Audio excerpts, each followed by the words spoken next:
ಈ ಊರಿನಲ್ಲಿ 4,000 ಜನರಿದ್ದಾರೆ. ಆದರೆ ಇರೋದು ಒಂದೇ ಒಂದು ಶುದ್ಧ ಕುಡಿಯುವ ನೀರಿನ ಘಟಕ. ನೀರು ಕೊಡ್ತೀವಿ ಅಂದವರು ಕೈ ಕೊಟ್ಟರು. ದಾವಣಗೆರೆ ಜಿಲ್ಲೆಯ ಅಣಜಿ ಗ್ರಾಮದ ಜನರ ಗೋಳನ್ನ ನಮ್ಮೂರಲ್ಲಿ ನ್ಯೂಸ್ 18 ಕಾರ್ಯಕ್ರಮದಲ್ಲಿ ತೋರಿಸ್ತೀವಿ ನೋಡಿ.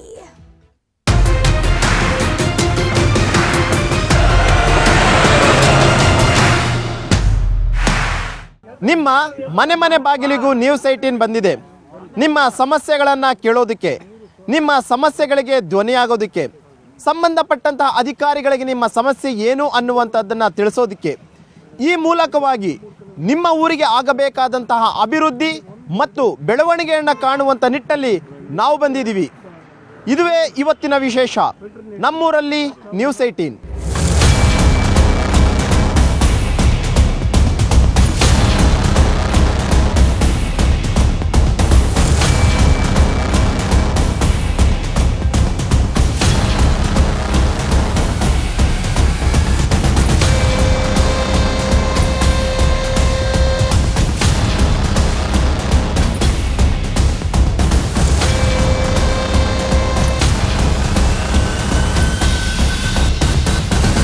ಇವತ್ತು ನಾನು ದಾವಣಗೆರೆ ಜಿಲ್ಲೆಯ ಅಣಜಿ ಎನ್ನುವಂಥ ಒಂದು ಗ್ರಾಮಕ್ಕೆ ಬಂದಿದ್ದೀನಿ.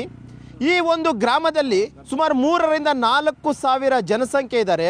ಆದರೆ ಇಡೀ ಊರಿಗಿರುವಂಥದ್ದು ಕುಡಿಯೋ ನೀರೋದಕ್ಕಂತೆ ಒಂದೇ ಬೋರ್ವೆಲ್ ಮಾತ್ರ. ಕುಡಿಯೋ ನೀರು ಬೇಕು ಅಂತಂದರೆ 1.5ರಿಂದ 2 ಕಿಲೋಮೀಟ್ರ್ ಹೋಗಿ ನೀರು ತರಬೇಕಾದಂಥ ಅನಿವಾರ್ಯ ಸ್ಥಿತಿ ಇವತ್ತು ಎದುರಾಗಿರುವಂಥದ್ದು. ಈ ಬಗ್ಗೆ ಮಾತನಾಡೋದಕ್ಕೆ ಇಡೀ ಒಂದು ಗ್ರಾಮದ ಜನರೀಗ ನಮ್ಮ ಜೊತೆ ಇದ್ದಾರೆ. ಅವ್ರಿಗೇನೆಲ್ಲ ಸಮಸ್ಯೆಗಳು ಎದುರಾಗ್ತಾ ಇದೆ, ಎಷ್ಟು ದಿನಗಳಿಂದ ಕುಡಿಯೋ ನೀರಿನ ಸಮಸ್ಯೆ ಎದುರಾಗ್ತಿದೆ ಅನ್ನೋಂಥದ್ರ ಬಗ್ಗೆ ಮಾತನಾಡಲು ಊರಿನ ಗ್ರಾಮಸ್ಥರಿದ್ದಾರೆ. ಅವ್ರನ್ನೂ ಕೂಡ ಅಷ್ಟೇ ನಾನು ಮಾತನಾಡಿಸ್ತೀನಿ. ಸರ್ ಹೇಳಿ, ನಿಮ್ಮ ಊರಿನ ಜನರು ಕುಡಿಯೋ ನೀರು ಬೇಕು ಅಂತಂದರೆ 1.5-2 ಕಿಲೋಮೀಟ್ರ್ ಹೋಗಬೇಕು ಅಂತ ಕೇಳ್ಪಟ್ವಿ ಸರ್. ಕುಡಿಯೋ ನೀರಿನ ಸಮಸ್ಯೆ ತುಂಬ ಇದೆ. ಇಲ್ಲಿ 4,000 ಜನಸಂಖ್ಯೆ ಇದೆ. ಒಂದು ಫಿಲ್ಟರ್ ನೀರಿಂದು ಸಮಸ್ಯೆ ಇದೆ. ಒಂದೇ ಒಂದು ಫಿಲ್ಟರ್ ನೀರಿಂದಿರೋದ ಕಾರಣದಿಂದ ಈಗ ನರೇಂದ್ರ ಮೋದಿ ಅವರು ಇದನ್ನು ಪೈಪ್ ಜಲ್ ಜೀವನ್ ಮಾಡಿದ್ರು. ಅದೆಲ್ಲ ಏನು ಸಕ್ಸಸ್ಫುಲ್ ಆಗಿಲ್ಲ. ನಡ ರೋಡ್ಗಳನ್ನೆಲ್ಲ ಹೊಡೆದು ರಾತ್ರಿ ಎಲ್ಲ ಬೀಳ್ತಾ ಇದಾರೆ. ಆಮೇಲೆ ಆ ಪೈಪ್ ಲೈನ್ ಮಾಡೋರ ಎಲ್ಲ ಕಿತ್ತೆಲ್ಲ ಒಸಿತಾ ಇದಾರೆ ಜನ. ಅದು ಏನು ಸಕ್ಸಸ್ಫುಲ್ ಆಗಿಲ್ಲ. ಅದು ಯಾವುದು ರೀತಿನೇ ಸಕ್ಸಸ್ಫುಲ್ ಮಾಡ್ಬೇಕು ಅಂತಂದ್ರೆ ಕೇಳ್ಕೊಂತೀವಿ.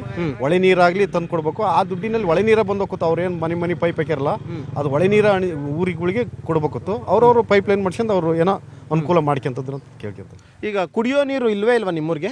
ಕುಡಿಯೋ ನೀರು ಒಂದಿದೆ ಸರ್, ಇಲ್ಲಿ ಒಂದೇ ಬೋರ್ವೆಲ್ ಇದೆ. ಇಲ್ಲೊಂದು ಕುಡಿಯೋ ನೀರಿನ ಘಟಕ ಮಾಡ್ತೇವೆ ಅಂತೇಳಿ ಇದನ್ನ ಬೇಸ್ಮೆಂಟ್ ಹಾಕಿದ್ರು. ಬೇಸ್ಮೆಂಟ್ ಹಾಕಿದ್ರೆ ಇನ್ನೊಂದ್ಸಲ ತಿರುಗಿ ನೋಡಿಲ್ಲ. ಈಗ 4 ವರ್ಷ ಆಯ್ತು. 3 ವರ್ಷ ಆಯ್ತು ಬೇಸ್ಮೆಂಟ್ ಹಾಕಿ. ಹೌದು. ಇನ್ನೆಷ್ಟು ವರ್ಷ ಬೇಕಂತ ಮತ್ತೆ ಘಟಕ ಗೊತ್ತಿಲ್ಲ. ಈಗ ಅದು ಊರಾಗ ಎಲ್ಲ ನೀರು ಕೊಡ್ತೇವೆ ಅಂತ ಹೇಳಿದ್ರಲ್ಲ, ಅಲ್ಲಿ ಬಿದ್ದು ಒಂದು 5-6 ಜನ ಕಾಲು ಮುರ್ಕೊಂಡು ಪೈಪ್ ಲೈನ್ ಹಾಕ್ತಿವಿ ಅಂತ ಅಗದ್ ಬಿಟ್ಟು ಅವರೆಲ್ಲ ರೋಡ್ ಹೊಡೆದಿದ್ದಾರೆ. ಒಂದು ಸ್ವಲ್ಪನೂ ಅವರು ಸಿಮೆಂಟ್ ಹಾಕಿಲ್ಲ. ಅವು ಸಣ್ಣ ಓಣಿಗಳು ಭಾಳ ಪ್ರಾಬ್ಲಮ್ ಆಗ್ತದೆ. ನಾವು ಯಾರಿಗೆ ಹೇಳಿದ್ರು ಅದನ್ನು ಕಿವಿಗೆ ಕಾಣಲ್ಲ. MLA ಹೇಳಿದ್ವಿ, MP ಹೇಳಿದ್ವಿ, ಇಲ್ಲಿ ಪಂಚಾಯತ್ಗೆ ಹೋಗಿ ಹೇಳಿದ್ವಿ. ಒಬ್ರು ಯಾರು ಕಿವಿಗೆ ಆಗ್ತಾ ಇಲ್ಲ. ನಮಗೆ ಅದೊಂದು ಮುಚ್ಚಿಕೊಟ್ಬಿಟ್ರೆ ಇನ್ನು ಯಾರು ನಮ್ಮ ಊರಿಗೆ ಬರೋದೇ ಬೇಡ. ಸಂಬಂಧ ಇಲ್ಲ. ಕಂಟ್ರಾಕ್ಟರ್ ಹಿಡ್ಕೊಂಡನಿಗೆ ಸಂಬಂಧಪಟ್ಟದ್ದು, ಅದು ನಮಗೆ ಸಂಬಂಧ ಇಲ್ಲ ಅಂತ ಸಂಬಂಧಪಟ್ಟಿದ್ದು ಅಂತಾರೆ. ಪಂಚಾಯತಿ ಆಫೀಸ್ನಾಗ ಕಂಟ್ರಾಕ್ಟರ್ ಹಿಡ್ಕೊಂಡನಲ್ಲ, ಅವ್ರು ಹಿಡ್ಕೊಂಡಾರಲ್ಲ, ಅವ್ರಿಗೆ ಸಂಬಂಧಪಟ್ಟದ್ದು, ಅವ್ರಿಗೆ ಸಂಬಂಧಪಟ್ಟದ್ದು ನಮಗೆ ಸಂಬಂಧಪಟ್ಟಲ್ಲ. ನೀವು ಅವ್ರನ್ನೂ ಕೇಳ್ರಿ ಅಂತಾರೆ. ಅವ್ರು ನೋಡಿದ್ರೆ ಊರು ಬಿಟ್ಟು ಹೋಗಿದ್ದಾರೆ. ಅವ್ರು ನಮ್ಮೂರಲ್ಲ ಮಾಡಕ್ಕೆ ಅನ್ನಕ.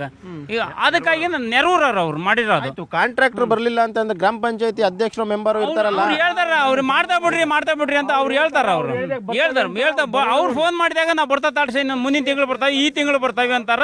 ಅವ್ರು ಸತಿ ಬಂದೇ ಅಲ್ಲ. ಅವರು MLA ಸತಿ ಬಂದಲ್ಲ. MLA 4-5 ಸಲ ಕಾಮಗಾರಿ ಮಾಡಿದಾರಲ್ಲ, ಅದಕ್ಕೆ ಇವಾಗ ಯಾರ್ದು ಅವ್ರು ಖರ್ಚು ಹೇಳಿದ್ರೆ ಇದರಲ್ಲಿ ಫಂಡ್ ಇಲ್ಲ ಅಂತ ಹೇಳ್ತಾರೆ. ಈಗೆಲ್ಲ ಆ ಫಂಡ್ ಎಲ್ಲ ಹೋಯ್ತು. ಮತ್ತೆ ದುಡ್ಡದು ಈಗ ಗ್ಯಾರಂಟಿಗಳಿಗೆ ಹೋಯ್ತು ಅನ್ಸುತ್ತೆ. ಬಹುಶಃ ಹೋಗಿರ್ಬೇಕು ಸರ್, ಅದಕ್ಕೋಸ್ಕರ ಹೋಗಿರ್ಬೇಕು. ಯಾಕಂದ್ರೆ ಈಗ ಹೆಂಗಸರಿಗೆ 2,000 ಕೊಡಬೇಕು, ಫ್ರೀ ಬಸ್ಸು ಅದು ಇದು ಅಂತೆಲ್ಲ ಮಾಡ್ಕೊಂಡಿದಾರಲ್ಲ. ಬಹುಶಃ ನಿಮ್ಮೂರಿನ ಅಭಿವೃದ್ಧಿಯ ಹಣ ಬಹುಶಃ ಗ್ಯಾರಂಟಿಗಳಿಗೆ ಏನಾದ್ರು ಹಾಕ್ಬಿಟ್ರೇನೋ.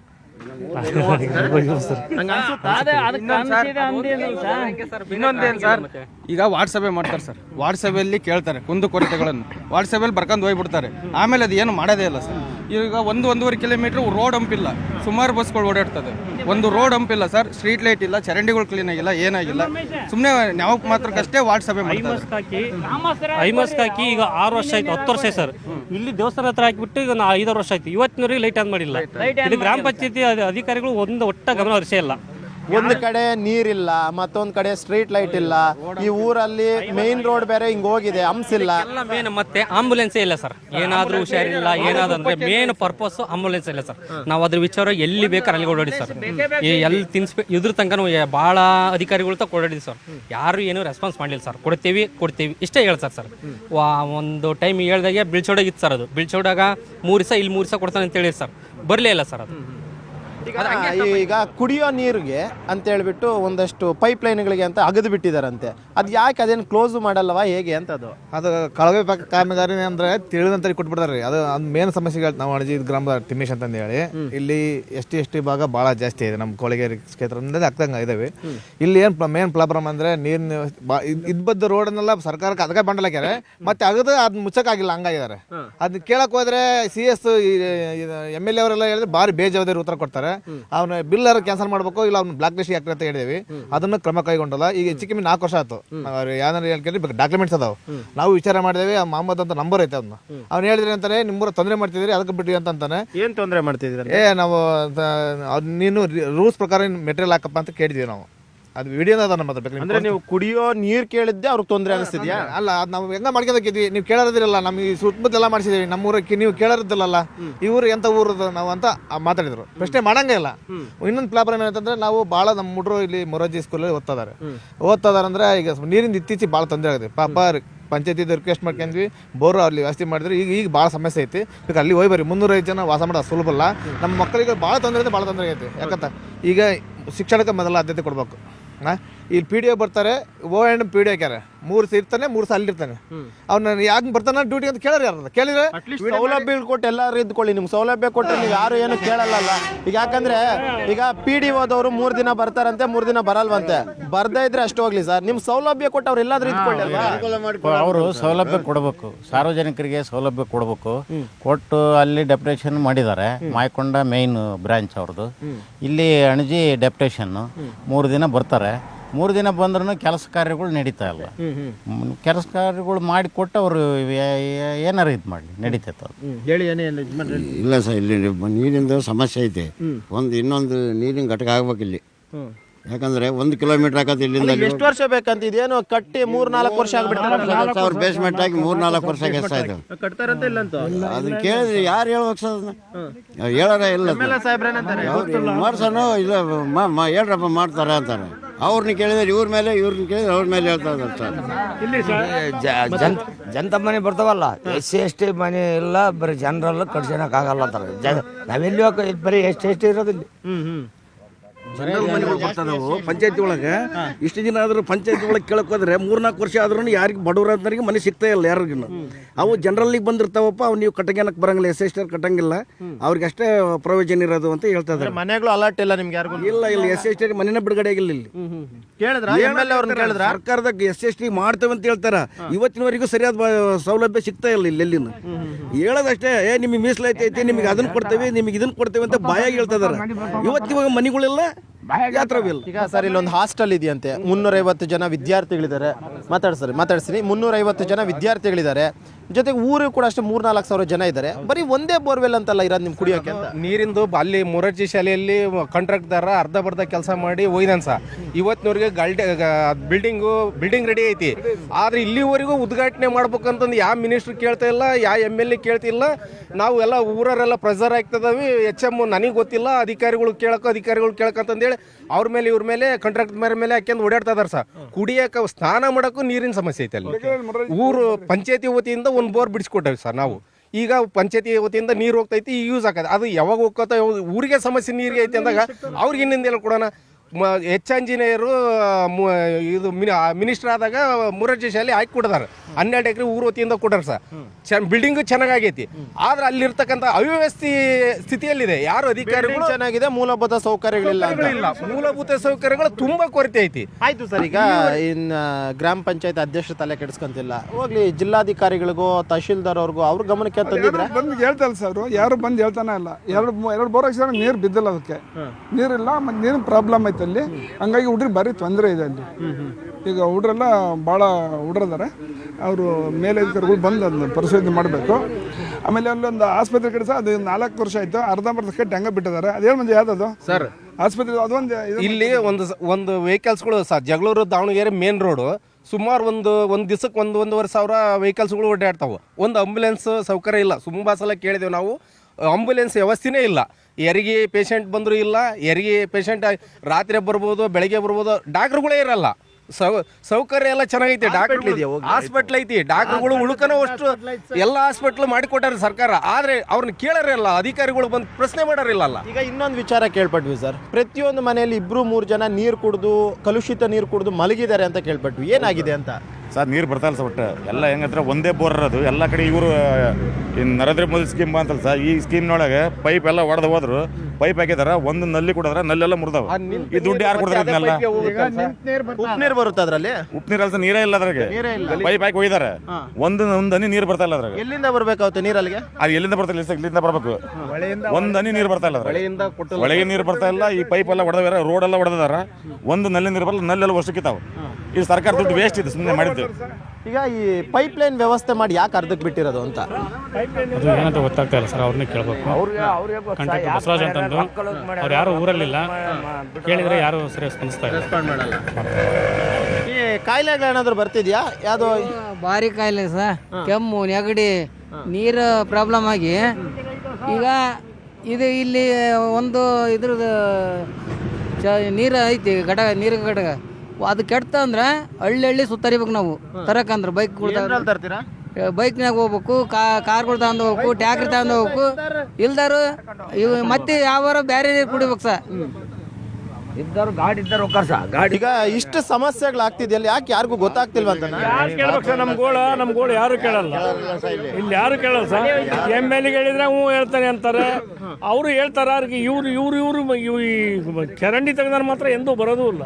ಅವ್ರು ಮಾಡೋದ್ಬಿಟ್ಟು CS ಮಾಡಿದ್ರು ಬಂದಿಲ್ಲ, ಅವ್ರು ಬರೋದಿಲ್ಲ. ಈಗ ಇಲ್ಲಿ ಮುರೋಜಿ ಸ್ಕೂಲ್ ಐತೆ ಸರ್, ಅದನ್ನು ನೀರಿದ್ದಿಲ್ಲ, ಸ್ನಾನ ಮಾಡಕ್ಕೆ ಕೊಡ್ರಿ ನೀರಿದ್ದಿಲ್ಲ. ಆ ಪ್ರಿನ್ಸಿಪಲ್ ಅವರು ಬಂದು ಊರಲ್ಲಿ ಕೇಳ್ಕೊಂಡು, ಇದು ಒಂದು ಸ್ವಲ್ಪ ದಿವಸ 2 ತಿಂಗಳು ಕೊಡ್ರಿ, 1 ತಿಂಗಳು ಕೊಡ್ರಿ, ನಾವು ಬೋರ್ ಹಾಕ್ಸ್ಕೊಂತವೆ ಅಂದರು. ಅವನು ಕಾಂಟ್ರಾಕ್ಟ್ 7 ವರ್ಷ, ಇದು 8ನೇ ವರ್ಷ ಅವನು ಕಾಂಟ್ರಾಕ್ಟ್. ಅವ್ನು ಮುಗಿಸಂಗಿಲ್ಲ, ಅದನ್ನು ಅವ್ರು ಹ್ಯಾಂಡ್ ಓವರ್ ಕೊಡಂಗಿಲ್ಲ. ಹೋಗ್ಲಿ, ದೂರು ಕೊಟ್ಟಿದ್ರೆ ಯಾರಿಗಾದ್ರು ಸಂಬಂಧಪಟ್ಟ ಕೊಟ್ಟು ನಮ್ಮ ಚಪ್ಪಲಿನ ಸೌದು ಬಿಡ್ದಾವ ಸರ್. ಎಲ್ಲ ನಮ್ಮ ಅಣಿಜಿ ಇದು ಗ್ರಾಮಸ್ಥರ ಎಲ್ಲ ಚಪ್ಪಲಿ ಸೌದು ಬಿಡ್ತಾರೆ. ಸತಿ ಕೊಟ್ಟು ಸಾಕಾಗಿ ಏನಾರ ಆಗಲಿ ಸೊತ್ತು ಸತ್ಯ ಒಂದು ಸುಮ್ಮ ಇದೆ ಅಷ್ಟೇ ನಿರ್ಧಾರಕ್ಕೆ ಬಂದವೆ ನಾವು. ಈಗ ರೋಡ್ಗಳು ಓಡಾಡಕ್ಕಾಗದೆ ಒತ್ತಗ ಬಿದ್ದು ಅನಾಹುತಗಳಾಗಿ ಆಕ್ಸಿಡೆಂಟ್ ಆಗಿದಾವೆ. ಬೈಕ್ನಾಗ ಒಂದು ಇದನ್ನ ಒಯ್ಯಕ್ ಆಗ್ತಾ ಇಲ್ಲ, ಬೈಕ್ನಾಗೆ ಒಂದು ಕ್ಯಾನ್ ನೀರು ಫಿಲ್ಟರ್ ನೀರು ಒಯ್ಯಕ್ ಆಗ್ತಾ ಇಲ್ಲ. ಇಷ್ಟೇ ರೋಡ್ಗಳು ಸೆಂಟ್ರಿಗೆ ಹೊಡೆದ್ ಬಿಟ್ಟಿದ್ದಾರೆ, ಎಲ್ಲ ಹೊಡೆದೋಗಿ ಬಿಟ್ಟಿದ್ದಾರೆ. ಹಾಳು ಮಾಡ್ಲೈನು ಪೈಪ್ ಇಲ್ಲ, ಹೊಡೆದೋಗ್ಯಾರ ಅಷ್ಟೇ. ಕಿತ್ತಬಿಟ್ರು ಸೆಂಟ್ರಿಗೆಲ್ಲ ಕಿತ್ತು ಓಡಾಡ್ದಂಗೆ ಮಾಡಿಬಿಡ್ತಾರೆ. ವಿಶಾಲವಾದ ರೋಡ್ನಾಗ ಹೆಂಗ ಹೋಗ್ತಾರೆ, ಈ ಕಿರಿದಾದ ರೋಡ್ಗಳಿಗೆ ಎಷ್ಟೋ ಜನ ಆಕ್ಸಿಡೆಂಟ್ ಮಾಡ್ಕೊಂಡು ಹೋಗ್ಬಿಡ್ತಾರೆ ಸರ್. ಉತ್ಕೊಂಡ್ಬಿದ್ದು 2 ವೀಲರ್ ಬಿದ್ದು ಮನೆಯಲ್ಲಿ ಹೆಂಗಸ್ರು ಏನಂತಾರೆ ಅಂತ ಈ ಸಮಸ್ಯೆ ಭಾಳ ಮನ್ಯಾಗ ಹೆಣ್ಮಕ್ಳು ಏನಿಲ್ಲ ಸರ್, ಮನೆಗಳ ಎಲ್ಲ ಅವ್ರಿಗೆ ಪ್ರಾಬ್ಲಮ್ ಐತಿ. ಈಗ ಮೇಲೆ ನಮಗೆ ತಿಳಿತೈತಲ್ಲ, ಮೇಲೆ ಹೆಣ್ಮಕ್ಳು ಏನು ಹೇಳ್ತಾರೆ, ನಮ್ಮ ಜವಾಬ್ದಾರಿ, ಗಂಡು ಮಕ್ಳು ಜವಾಬ್ದಾರಿ. ಇದೆಲ್ಲ ಏನಪ್ಪಾ ಅಂದ್ರೆ ಸರ್ಕಾರ ಆಗಿರ್ಬೋದು, ಅಧಿಕಾರಿಗಳಾಗಿರ್ಬೋದು, ಎಲ್ಲ ಕಮಿಷನ್ ಸರ್. ಕಮಿಷನ್ ಕೊಟ್ರೆ ಬಗೆಹರಿತು. ಭ್ರಷ್ಟಾಚಾರ ಪಕ್ಕನೆ. ದುಡ್ಡು ಕೊಟ್ರೆ ಕೆಲಸ ಇಲ್ಲ ಅಂದ್ರೆ ಇಲ್ಲ. 100ಕ್ಕೆ 100. ಹೋಗಿ ನೀವೇ ಕೇಳ್ಬಿಡ್ರಿ, ಎಷ್ಟು ದುಡ್ಡು ಕೊಡ್ಬೇಕು ಹೇಳಿ, ಕೆಲಸ ಮಾಡ್ಕೊಡಕ್ಕೆ ಊರಿನ ಗ್ರಾಮಸ್ಥರೆಲ್ಲ ಸೇರಿ ಕೊಡ್ತೀವಿ ಅಂತ. ಭಯ ಯಾಕಿಲ್ಲ ಅಂದ್ರೆ ಅಧಿಕಾರಿಗಳು ಕಮಿಷನ್ ಮುಡ್ತತಿ. ಅಧಿಕಾರಿಗಳು ಸಿಕ್ಕರು ಕಾಂಟ್ರಾಕ್ಟ್ ಸಿಗಂಗಿಲ್ಲ. ಯಾರಿಗೆ ಕೇಳಬೇಕು? MLA ಹೇಳಿದ್ದಾತು, MP ಅವರಿಗೆ ಹೇಳಿ, ಎಲ್ಲರಿಗೂ ಹೇಳಿದ್ದಾತು. ಈ ಹಳ್ಳಿಗಳ ಸಮಸ್ಯೆಗಳು ಈ ತರ ಇದಾವೆ ನೋಡ್ರಿ ಇಲ್ಲಿ. ಹೇಳಿ ಸರ್. ಈಗ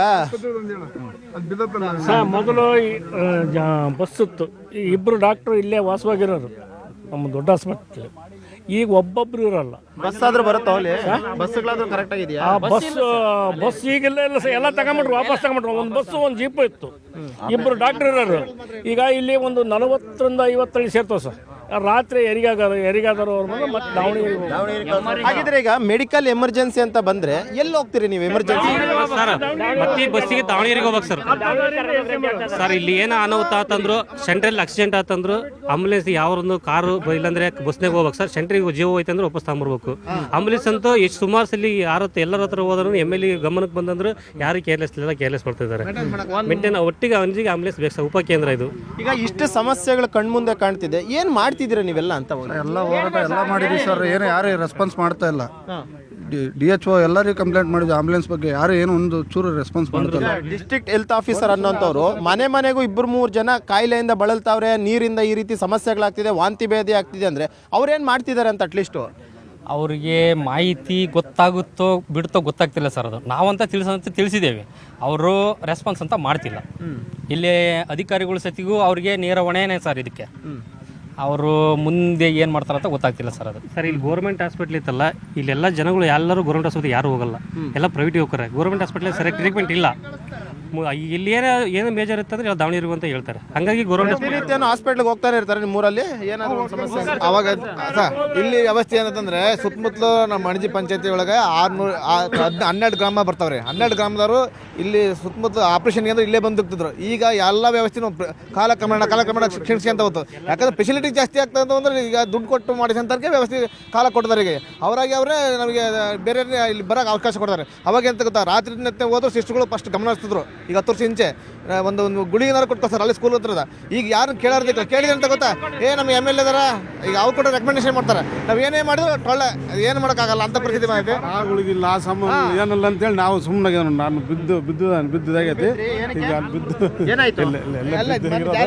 ಬಿದ್ದಾನೆ ಈ ಥರ ಆಗೈತಿ. ಯಾವ ನರ್ಸಿಂದ ಇದು ಆಗಲಿಲ್ಲ, ಇದು ಮಾಡೋಕ್ಕಾಗಲಿಲ್ಲ, ಹೊಲಿಯೋಕ್ಕಾಗಲಿಲ್ಲ. ಹೊಲಿಗೆ ಇದು ಮಾಡಿರಲ್ಲ, ಇದು ಆಗಲಿಲ್ಲ. ಮತ್ತೆ ಬೇರೆ ಹೋಗಿ ತೋರಿಸಿದ್ದ ದಾವಣಗೆರೆಗೆ ಹೋಗಂತ ಹೇಳ್ತಾರೆ ಸರ್. ಅವರು ಏನಾದರೂ ಅವರು ಸೌಲಭ್ಯ ಇಲ್ಲ. ಅವ್ರು ಹೇಳೋದು ದಾವಣಗೆರೆಗೆ ಹೋಗೋ, ದಾವಣಗೆರೆ ಸ್ವಲ್ಪ ಇದ್ರೆ ದಾವಣಗೆರೆಗೆ ಹೋಗೋ ಅಂತ ಹೇಳ್ತಾರೆ ಅವರು. ದಾವಣಗೆರೆಗೆ ವಿಸ್ತಾರವಾಗಿ 3 ಕಾರಣ ಹೇಳ್ತೀನಿ ಕೇಳ್ರಿ. ಫಸ್ಟ್ ಒಂದನೇದು ನಮಗೆ ಜಲಜೀವನ ಕಳಪೆ ಕಾಮಗಾರಿ ಆಗೈತೆ ರೀ ಒಂದು. ಎರಡನೇದು ಹಾಸ್ಪಿಟ್ಲಾಗೆ ಇದು ಭಾಳ ಕ್ರಮೇಣ ಅಜ್ಜಿಗಳು ಹೋಗಿದ್ದ ಬೇಕಾರೆ ವಿಚಾರ ಮಾಡಿರಿ. ನಾವು CS ತಗಲ್ಲ ಕಂಪ್ಲೇಂಟ್ ಮುಖಾಂತರ ಲರ್ಜರ್ ಮಾಡಿದ್ದೇವೆ. DHO ತಗ ಹೋಗ್ರಿ, ಎಲ್ಲರೂ ಹೋಗಿ ಕೇಳಿರ್ಬೇಕಾರೆ ನಾವು ಅಣಿಜರ್ ಅದನ್ನ ಕೇಳಿದ್ವಿ. ಎರಡನೇದು ಅದು ನೀರು ಹಾಸ್ಪಿಟ್ಲ್ ವ್ಯವಸ್ಥೆ ಒಂದು ಬಕ್ಸ ಪ್ರತಿ ಯಥಾ ಪ್ರಕಾರ ಅವಾಗೇನು ಆಪರೇಷನ್ ಕ್ಯಾಂಪ್ ಆ ಥರ ಎಲ್ಲ ಆಗ್ಬೇಕು. ಸಾರ್ವಜನಿಕರಿಗೆ ಒಳ್ಳೇದಾದ ವ್ಯವಸ್ಥೆ ಮಾಡಿರಿ. ಇಲ್ಲಿ ಎಷ್ಟೇ ಭಾಗ ನಮ್ಮ ಪಂಚಾಯತಿಗೆ ಬೇಕಾದ್ರೆ ಇನ್ನು ಇರೋದ್ರಿಂದ ನಮಗೆ ಮನೆಗಳು ಬೇಕು. ಭಾಳ ತೊಂದರೆ ಆಗಿಬಿಡುತ್ತೆ ಪಾಪ. ಬೇರೆ ಬಾಡಿಗೆ ನೀರಿನ ಫಸ್ಟು ಮೇನ್ ಪ್ರಾಬ್ಲಮ್ ಆಗಿರೋದು ನೀರಿಂದು. ಎರಡನೇದು ಹಾಸ್ಪಿಟ್ಲು. ಮೂರನೇದು ಇದು ರೋಡ್ ವ್ಯವಸ್ಥೆ ಆಗಬೇಕು. ಈಗ ಸರ್ ಇಷ್ಟು ಸಮಸ್ಯೆಗಳು ಕಣ್ಮುಂದೆ ಇದೆ ಸರ್. ಆಲ್ಮೋಸ್ಟ್ 3-4 ಸಾವಿರ ಜನ ಇದ್ದೀರಾ. ನೀವು ನಿಮ್ಮ ಪ್ರಯತ್ನಗಳು ಅಂತ ಏನೇನೆಲ್ಲ ಮಾಡಿದ್ದೀರಾ ಇಲ್ಲಿವರೆಗೂ? ನಾವೆಲ್ಲ ಪ್ರಯತ್ನ ಮಾಡಿದ್ದೀವಿ. ಇದು ಯಾವ ಕೆಲಸನಿಲ್ಲ, ಒಟ್ಟು ಕೆಲಸ ಆಗ್ತಾ ಇದಾವೆ. ಸ್ವಲ್ಪ ವ್ಯತ್ಯಾಸಗಳಾಗ್ತದವು. ರೋಡ್ ಹೊಡೆದ್ರದಂತೂ ಅದು ಅಂತೂ ಪಕ್ಕಾನೇ. ರೋಡ್ ಹೊಡೆದ್ರದು ಆ ರೋಡ್ ಸಕ್ಸಸ್ಫುಲ್ ಆಗಿಲ್ಲ. ಅದೇನು ಜಲ್ ಜೀವನ್ ಅದು ಒಂದು ಸಕ್ಸಸ್ಫುಲ್ ಆಗಿಲ್ಲ. ಇದ್ರ ಬಗ್ಗೆ ನಾವು ಕಂಪ್ಲೇಂಟ್ ಮಾಡಿದ್ದೀವಿ. ಎರಡನೇದಾಗಿ ಡಾಕ್ಟ್ರದ್ದು MDನೂ ಕರೆಸಿದ್ವಿ ನಾವು ಇಲ್ಲಿಗೆ. MDನೂ ಕರೆಸಿ ಹಾಸ್ಪಿಟಲ್ನ ಬಾಗಿಲಾಕ್ಸಿದ್ವಿ. DHO ಕರೆಸಿದ್ವಿ. ಹಾಸ್ಪಿಟಲ್ ಬಾಗಿಲಾಕಿದ್ರು ಹುಡ್ರೆಲ್ಲ ಸೇರ್ಕೊಂಡು, ಯಾರೋ ಒಬ್ರು ಹಾವು ಕಡೆ ಸತ್ರ ಅಂತಂದೇಳಿ. ಅವಾಗ ಅವ್ರು ಮಾತು ಕೊಟ್ಟೋಗಿದ್ರು ನಮಗೆ, ನಿಮ್ಮ ಊರಿಗೆ ಒಂದು ಆಂಬುಲೆನ್ಸ್ ಕೊಡ್ತೀವಿ, ಡಾಕ್ಟರ್ ಸೌಲಭ್ಯ ಕೊಡ್ತೇವೆ ಅಂತಂದು ಹೇಳಿ ಮಾತು ಕೊಟ್ಟಿದ್ರು. ಆದರೆ ಆ ಮಾತಿನಂತೆ ಅವ್ರು ನಡ್ಕೊಂಡಿಲ್ಲ. ನಮಗೆ ಡಾಕ್ಟರ್ ಅವಶ್ಯಕತೆ ಭಾಳ ತುಂಬ ಇದೆ. ಆ ರೋಡ್ಗಳು ಏನು ನಡ ರೋಡನ್ನು ಹೊಡೆದಾರಲ್ಲ, ಆ ರೋಡ್ ಒಂದು ಮುಚ್ಚಬೇಕು. ನೀರಿಂದೇನದು ನೀರಿನ ಸಕ್ಸಸ್ಫುಲ್ ಇಲ್ಲೇ ಇಲ್ಲ. ಅದು 100% JJM ಅದು ಸಕ್ಸಸ್ಫುಲ್ಲೇ ಇಲ್ಲ. ಅದು ಜಲಜೀವನ್ ಮಿಷನ್ ಮಾತ್ರ ಸಕ್ಸಸ್ ಆಗಿಲ್ಲ. ಆಮೇಲೆ ಇಲ್ಲೊಂದು ಪರಿಶಿಷ್ಟ ಪಂಗಡದ ಅಭಿವೃದ್ಧಿ ನಿಗಮದಿಂದ ಒಂದು ಶುದ್ಧ ನೀರಿನ ಘಟಕ ಮಾಡಿಕೊಡ್ತೀವಿ ಅಂತ ಹೇಳಿದ್ದು, ಅದೊಂದು ನಿಂತಿದೆ. ಅಷ್ಟು ಬಿಟ್ಟರೆ ಹಾಸ್ಪಿಟಲ್ ಒಂದು ಸಮಸ್ಯೆ ಇದೆ. ಅವು ಸ್ವಲ್ಪ ಸಮಸ್ಯೆಗಳನ್ನ ಬಗೆಹರಿಸ್ಕೊಡ್ಬೇಕು. ಈಗ ಕೊನೆಯದಾಗಿ ಏನು ಕೇಳ್ತಿಲ್ಲ ನೀವು, ಊರಿಗೆ ಜನ ಕೇಳ್ತೀರಾ ಅಂತದ್ದು ಒಂದು ನೀರು, ಇನ್ನೊಂದು ಆಸ್ಪತ್ರೆ, ಇನ್ನೊಂದು ನಾವು ಓಡಾಡೋಕೆ ಒಂದು ರೋಡು. ಇದನ್ನು ಮಾಡ್ಕೊಡೋಕ್ಕೂ ಆಗಲ್ಲ ಅಂದರೆ ಹಿಂಗೆ ಅಧಿಕಾರಿಗಳಿಗೆ ಸರ್ ಸರ್ಕಾರ ಕೇಳಿ ಸಾಕಾಯ್ತು ಸರ್. ಸರ್ಕಾರ ಏನು ತಲೆ ಕೆಡಿಸಂತೆಲ್ಲ. ನಮಗೆ ಮೊರಾರ್ಜಿ ಸ್ಕೂಲಿಗೆ ನೀರು ಕೊಟ್ಟರೆ ನಮಗೆ ನೀರಿಲ್ಲ, ನಮಗೆ ನೀರು ಕೊಟ್ಟರೆ ಮೊರಾರ್ಜಿ ನೀರಿಲ್ಲ. ಇರೋದು ಒಂದೇ ಬೋರ್ವೆಲ್ಲ ನಾವು ಯೂಸ್ ಮಾಡ್ತಾರೆ ನೋಡಿ ಸರ್. ಈಗ ಫೈನಲ್ ಆಗಿ ಸರ್, ಈಗ ಒಂದು ವೇಳೆ ನಿಮ್ಮ ಸಮಸ್ಯೆಗಳೇನು ಮೂಲಭೂತ ಸಮಸ್ಯೆಗಳಂತ ಏನಿದೆ ಅದನ್ನು ಬಗೆಹರಿಸಲಿಲ್ಲ ಅಂದರೆ ನಿಮ್ಮ ಹೋರಾಟ ಏನು ಮಾಡ್ತೀರಾ ಸರ್? ನಿಮ್ಮ ಊರಿನ ಗ್ರಾಮಸ್ಥರೆಲ್ಲ ಸೇರಿಕೊಂಡು? ಅದೇ ಗ್ರಾಮಸ್ಥರೆಲ್ಲ ಸೇರ್ಕೊಂಡು ಮತ್ತೆ ಹೋರಾಟ ಮಾಡ್ಬೇಕು. ಮತ್ತು ನಮಗೆ ಬೇಕು ಅಂತ DC ಹತ್ರ ಅಥವಾ AC ಹತ್ರ ನಾವು ಕುತ್ಕೋಬೇಕು. ಮತ್ತೆ ಎಲ್ಲ ಟ್ರ್ಯಾಕ್ಟರ್ಗಳಲ್ಲಿ ಎಲ್ಲ ಕರ್ಕೊಂಡು ಹೋಗಿ ಸತ್ಯಾಗ್ರಹ ಮಾಡ್ಬೇಕು. ಮತ್ತೆ ಹೋರಾಟ ಮಾಡೋಕ್ಕಾಗತ್ತೆ. ಅಧಿಕಾರಿಗಳು ಸ್ಪಂದಿಸ್ತಿಲ್ಲ ಅಂದರೆ ಮತ್ತೆ ಮಾಡಲೇಬೇಕಾಗತ್ತೆ. ಈಗ ಪಕ್ಕದ ಒಂದು ಹಳ್ಳಿಯಲ್ಲಿ ಹೋಗಿದ್ವಿ ಸರ್, ಬಸ್ ಇರಲಿಲ್ವಂತೆ. ಸೊ 3-4 ಗ್ರಾಮದ ಜನರು ಕಾಲ್ನಡಿಗೆ ಮುಖಾಂತರ ಬಂದು ಅವ್ರು ಬಸ್ ಮಾಡಿಸ್ಕೊಂಡ್ರಂತೆ. ಸೊ ಆ ರೀತಿಯಾದಂಥ ಹೋರಾಟಗಳೇನಾದ್ರೂ ನೀವು ಪ್ಲಾನ್ ಮಾಡ್ಕೊಂಡಿದ್ದೀರಾ ಅಂತ? ಮಾಡ್ಕೋಬೇಕು ಸರ್. ಮತ್ತೆ ಮಾಡ್ತೀವಿ ಸರ್. ನಾವು ಅಧಿಕಾರಿಗಳು ಸ್ಪಂದಿಸಿದ್ರೆ ನಾವು ಹೋರಾಟ ಮಾಡೋಕ್ಕೂ ಸಿದ್ಧವಾಗಿದ್ದೀವಿ ಸರ್. ನೀವೇನು ಅಧಿಕಾರಿಗಳ ಹತ್ರ ಏನು ದುಡ್ಡು ಕಾಸು ಕೇಳ್ತಿಲ್ಲ, ಅಥವಾ ನಮ್ಮ ಮನೆಗೆ ಇನ್ನೇನೋ ಮಾಡಿಕೊಡಿ ಅಂತ ಹೇಳ್ತಿಲ್ಲ? ಸ್ವಂತಕ್ಕೆ ಏನು ಕೆಲಸ ಮಾಡಿಲ್ಲ ಸರ್, ಮಾಡ್ರಿ ಅಂತ ಹೇಳಿಲ್ಲ ಸರ್. ಊರ ಗ್ರಾಮಸ್ಥರಿಗೆ ಕೆಲಸ ಮಾಡಿಕೊಡ್ರಿ ಅಂತ ಕೈ ಇಟ್ಟು ಬೇಡಿಕೆ ಅಂತವಿ. ಅವ್ರು ಮಾಡಿಕೊಡ್ತಾ ಇಲ್ಲ. ಆದರೂ ಅವ್ರು ಮಾಡಿಕೊಟ್ರೆ ಅಂದ್ರೆ ಇವು ಮಾಡಿಕೊಡ್ತಾ ಹೋಗ ಹೋಗಪ್ಪ ಅಂತ ಕಳಿಸ್ತಾರ ಹೊರತು ಹಿಂದಕ್ಕೆ ಎಂದು ಮಾಡಿ ಕೆಲಸ ಮಾಡಿಕೊಟ್ಟಿಲ್ಲ ನಮ್ಗೆ. MLA ಅವರು ಎಲೆಕ್ಷನ್ ಇದ್ದಾಗ ಬರ್ತಾರಲ್ಲ, ಏನು ಒಂದು ತಿಂಗಳು ಒಂದು 10-15 ಸಲ ಬಂದ್ರು ಬರ್ತಾರೆ ಅನ್ಸುತ್ತೆ. ಮನೆ ಮನೆಗೂ ಬರ್ತಾರೆ, ವೋಟ್ ಹಾಕಿ ಅಂತ ಹೇಳ್ತಾರೆ. ಬರ್ತಾರೆ ಸರ್, ಅವ್ರದ್ದು ಬರ್ತಾರೆ, ಹೇಳ್ತಾರೆ, ಮಾಡ್ತಾರೆ ಸರ್. ನಮ್ಮ ಮ್ಯಾಗಳದ ಏನು ಅಲೈನ್ಮೆಂಟ್ ಏನು ಆಗಿಲ್ಲಪ್ಪ, ನಮ್ಮ ಕೈಲಿಂದ ಮಾಡಿಕೊಡಕ ಮಾಡಿ ಅನ್ನದಾನ ಬಂದಲ್ಲ, ಮಾಡಿಕೊಡ್ತೇವೆ ನಾವು, ತಡ್ರಿ ಒಂದು ಸ್ವಲ್ಪ ಅಂತ ಹೇಳ್ತಾರೆ ಸರ್. ಎಲ್ಲಿಂದ ಮಾಡಿಕೊಡ್ತಾನ? ಅಣಜೆ ಗ್ರಾಮದ ಜನರನ್ನು ಎಷ್ಟು ವರ್ಷ ಆಶ್ವಾಸನೆಯಲ್ಲೇ ಬದುಕಬೇಕು ಅಂತ ಸರ್ ಇನ್ನು ಎಷ್ಟು ವರ್ಷ ಎಲ್ಲರೂ ಸಾಯತಂಗ ಬದುಕುವ ಹಿಂಗೆ ಐತಿ ಇದು. ಲೈಟ್ ಐ ಬಸ್ ಹಾಕಿ ತುಂಬ ವರ್ಷ ಆಯ್ತು ಸರ್. ಇವತ್ತಿನವರೆಗೂ ಬೀದಿ ದೀಪಗಳು ಇಲ್ಲ. ಬೀದಿ ದೀಪಗಳು ಒಂದು ಮೇನ್ ರೋಡ್ಗಾದ್ರೂ ಬೀದಿ ದೀಪ ಇಲ್ಲ ಅಂದ್ರೆ ಇದು ಹಾಕಿಬಿಟ್ಟು ಸುಮಾರು ಈಗ ಒಂದು 8 ವರ್ಷ ಆಯ್ತು ಸರ್. ಒಂದು ದಿವಸ ಆನ್ ಮಾಡಿಲ್ಲ. ಗ್ರಾಮ ಪಂಚಾಯತ್ ಕೇಳಿದ್ರೆ ನಮಗೆ ಎಂಡವ್ರು ಕೊಟ್ಟಿಲ್ಲ ಅಂತಾರೆ. ಇದೇನೋ ಅದನ್ನ ಗುಜರಾತ್ ದೀಪಗಳು ಅವ್ರಿಗೆ ಬರುತ್ತಲ್ಲ, ಅವರೇ ನೋಡ್ಕೊಂಡು ಸರ್. ಅವರಿಗೆ ಅವ್ರ ಕೆಲಸ ಟೆಂಡರ್ ತಂದಿರ್ತಾರಲ್ಲ, ಅವ್ರಿಗೆ ಎಂಡವ್ರು ಮಾಡಿಲ್ಲ ಅಂತ ಅವ್ರು ಹೇಳ್ತಾರೆ. ಈ ಪೂರ್ತಿ ತಡಾದು ಲಾಸ್ಟ್ ಊರ್ ತಡಾದ ಮಟ್ಟ ಲೈಟೇ ಇಲ್ಲ ಸರ್. ಲೈಟ್ ಅಂದ್ರೆ ಸಮಸ್ಯೆ ಹೇಳಿ ಕುಡಿಯ ನೀರಿಂದ ಒಂದು ಅರ್ಜೆಂಟ್ ಬೇಕೇ ಬೇಕಿಲ್ಲಿ. ಯಾಕಂದ್ರೆ ಇಲ್ಲಿ 1 ಕಿಲೋಮೀಟರ್ ಕಷ್ಟ ಅದು. ಎಷ್ಟು ಕಿಲೋಮೀಟರ್ ಹೋಗ್ತೀರಾ? 1 ಕಿಲೋಮೀಟರ್ ಹೋಗ್ಬೇಕು ಸರ್. ಈ ಕಡೆ ಭಾಗದ ಜನ ಅಲ್ಲಿಗೆ ನೀರಿಗೆ ಬಿಂದಿಗೆ ನೀರಿಗೆ. ಹೌದು ಸರ್, ಇಲ್ಲಿಗೆ ಒಂದು ಬೇಕೇ ಬೇಕು. ಇಲ್ಲಿಗೆ ಒಂದು ಇದು ಫಿಲ್ಟರ್ ನೀರು ಬೇಕೇ ಬೇಕು. ಈಗ 4-5 ಸಾವಿರ ಜನ ಜೀವನ ಮಾಡ್ತಂದ್ರೆ ಒಂದು ಆಗಲ್ಲ ಸರ್ ಅದು. ಅಟ್ಲೀಸ್ಟ್ 3 ವಾರ್ಡ್ಗೆ 3 ಫಿಲ್ಟರ್ ನೀರು ಹಾಕಿದ್ರೆ ಅಟ್ಲೀಸ್ಟ್ ಒಂದು ಸರಿ ಹೋಗುತ್ತೆ. ಹೌದು ಸರ್, ಹೌದು ಸರ್. ಒಂದೇ ಆದ್ರೆ ಜನಕ್ಕೆಲ್ಲ ಭಾಳ ತೊಂದರೆ ಆಕತಿ. ಕೆಟ್ಟೋಗ್ಬಿಡ್ತು ಅಂದ್ರೆ 4-5 ದಿನಗಟ್ಲೆ ಸ್ಟಾರ್ಟೇ ಆಗಲ್ಲ, ನೀರಿರಲ್ಲ. 3-4 ವರ್ಷ ಮತ್ತೆ ಬೇರೆ ಊರಿಗೆ ಹೋಗಿ ಫಿಲ್ಟರ್ ನೀರು ತರಬೇಕು. ಕೆಮ್ಮು ಶುರು ಆಗ್ತೈತಿ, ನಿಜ ಕೆಡಿ ಕೆಮ್ಮು ಜ್ವರಗಳು ಬರ್ತವೆ. ಹಂಗಾಗಿ ಬಾರ ಆರೋಗ್ಯ ಸಹಿತ ಬಾರ ನೀರೇ ಕುಡಿತೀರಾ? ನೀರು ಸಿಕ್ಕಿಲ್ಲ ಅಂದ್ರೆ ಕುಡಿಲೇಬೇಕು. ನೀರು ಬಂದ ಕುಡಿಲೇಬೇಕು. ನೀರಿನ ಬಂದ ಆತಪ್ಪ ಅಂದ್ರೆ ಉಪ್ಪು ನೀರನ್ನ ಕುಡಿಯಬೇಕು. ಆ ಗುಂಡೆಗಳ ನೀರು ಕುಡಿಯೋ ಪರಿಸ್ಥಿತಿ ಬರ್ತದೆ. ಹಸುವಿನ ಮತ್ತೆ ಓಕೆ, ಕೇಳಿದ್ರಲ್ಲ, ಇದು ದಾವಣಗೆರೆ ಅಣಜೆ ಗ್ರಾಮದ ಜನರ ಮಾತು. ಯಾಕಂದ್ರೆ ಕುಡಿಯೋ ನೀರನ್ನ ಘಟಕ ಮಾಡ್ತೀವಿ ಅಂತ ಹೇಳ್ಬಿಟ್ಟು ಇಲ್ಲಿ ಒಂದು ಕಟ್ಟಡ ಕಾಮಗಾರಿ ಅಂತ ಮಾಡಕ್ ಹೋದ್ರು. ಅದು ಸುಮಾರು 4-5 ವರ್ಷ ಆಯ್ತು, ಯಾವುದೇ ರೆಸ್ಪಾನ್ಸ್ ಇಲ್ಲ. ಇನ್ನಾದ್ರೂ ಕೂಡ ಅಷ್ಟೇ ನಮ್ಮೂರಿಗೆ ಮೂಲಭೂತ ಸೌಕರ್ಯಗಳನ್ನು ಕೊಡುವಂಥ ಒಂದು ಕೆಲಸವನ್ನು ಸಂಬಂಧಪಟ್ಟಂಥ ಅಧಿಕಾರಿಗಳು ಮಾಡ್ತಾರೆ ಅಂತ ಅಂದ್ಕೊಂಡಿದ್ದೀವಿ. ಒಂದು ವೇಳೆ ನಮ್ಮ ಕಷ್ಟಕ್ಕೆ ಅಧಿಕಾರಿಗಳು ಸ್ಪಂದಿಸಿಲ್ಲ ಅಂತಂದರೆ ಮುಂದಿನ ದಿನಗಳಲ್ಲಿ ನಾವು DC ಕಚೇರಿಗೆ ಮುತ್ತಿಗೆ ಹಾಕುವಂಥ ಒಂದು ಕೆಲಸವನ್ನು ಕೂಡ ಮಾಡ್ತೀವಿ ಅನ್ನೋಂಥ ಒಂದು ಎಚ್ಚರಿಕೆಯ ಮಾತುಗಳನ್ನು ಸರ್ಕಾರಕ್ಕೆ ಈ ಗ್ರಾಮದ ಜನರು ಕೊಡ್ತಿದ್ದಾರೆ. ಇದು ಈ ಊರಿನ ಸಮಸ್ಯೆ. ನಾಳೆ ಮತ್ತೊಂದು ಊರಿನ ಸಮಸ್ಯೆಯೊಂದು ನಿಮ್ಮ ಮುಂದೆ ಬರ್ತೀವಿ. ಅಲ್ಲಿವರೆಗೂ ನೋಡ್ತಾ ಇರಿ News 18. ಜಾಲ ನಮ್ಮದು, ಬಲ ನಿಮ್ಮದು.